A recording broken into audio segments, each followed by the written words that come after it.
Jane Eyre by Charlotte Bronte. Preface. A preface to the first edition of Jane Eyre being unnecessary, I gave none. This second edition demands a few words both of acknowledgment and miscellaneous remark. My thanks are due in 3/4. To the public for the indulgent ear it has inclined to a plain tale with few pretensions. To the press for the fair field its honest suffrage has opened to an obscure aspirant. To my publishers for the aid their tact, their energy, their practical sense, and frank liberality have afforded to an unknown and unrecommended author. The press and the public are but vague personifications for me, and I must thank them in vague terms. But my publishers are definite, so they are certain generous critics who have encouraged me as only large-hearted and high-minded men know how to encourage a struggling stranger. To them, i.e. to my publishers and select reviewers, I say cordially, gentlemen, I thank you from my heart. Having thus acknowledged what I owe to those who have aided and approved me, I turn to another class, a small one so far as I know, but not, therefore, to be overlooked. I mean the timorous or carping few who doubt the tendency of such books as Jane Eyre, in whose eyes whatever is unusual is wrong, whose ears detect in each protest against bigotry, that parent of crime, and insult to piety, that regent of God on earth. I would suggest to such doubters certain obvious distinctions. I would remind them of simple truths. Conventionality is not morality. Self-righteousness is not religion. To attack the first is not to assail the last. To pluck the mask from the face of the Pharisee is not to lift an impious hand to the crown of thorns. These things and deeds are diametrically opposed. They are as distinct as in vice from virtue. Men too often confound them. They should not be confounded. Appearance should not be mistaken for truth. Narrow human doctrines that only tend to elate and magnify a few should not be substituted for the world-redeeming creed of Christ. There is, I repeat it, a difference, and it is good, and not a bad action, to mark broadly and clearly the line of separation between them. The world may not like to see these ideas dissevered, for it has been accustomed to blend them, finding it convenient to make external show pass for sterling worth, to let whitewashed walls vouch for clean shrines.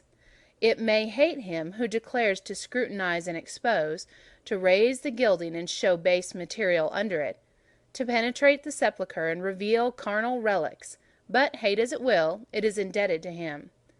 Ahab did not like Micaiah, because he never prophesied good concerning him, but evil. Probably he liked the serpent's son, Chaniah, better. Yet Ahab have escaped a bloody death, had he but stopped his ears to flattery, and opened them to faithful counsel.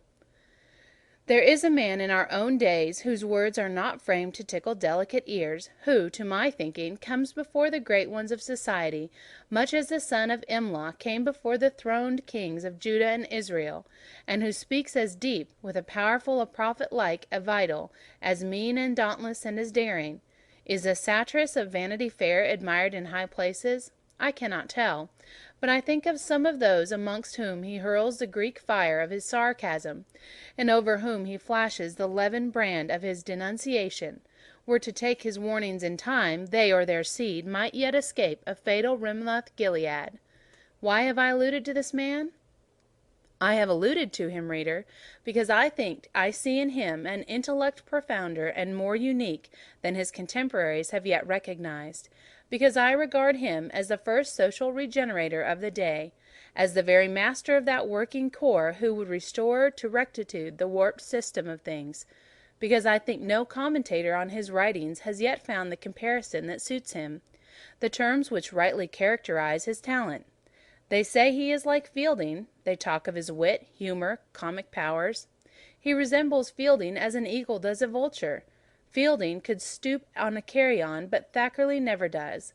His wit is bright, his humor is attractive, but both bear the same relation to his serious genius that mere lambent sheet lightning playing under the edge of the summer cloud does to the electric death-spark hid in its womb. Finally, I have alluded to Mr. Thackeray because to him, if he will accept the tribute of a total stranger, I have dedicated this second edition of Jane Eyre. Courier Bell, December 21st, 1847. Note to the third edition. I avail myself of this opportunity which a third edition of Jane Eyre affords me, of again addressing a word to the public, to exclaim that my claim to the title of novelist rests on this one work alone. If, therefore, the authorship of other works of fiction has been attributed to me, and honour is awarded where it is not merited, and consequently denied where it is justly due, this explanation will serve to rectify mistakes which have already been made, and to prevent future errors. Courier Bell, April 13th, 1848.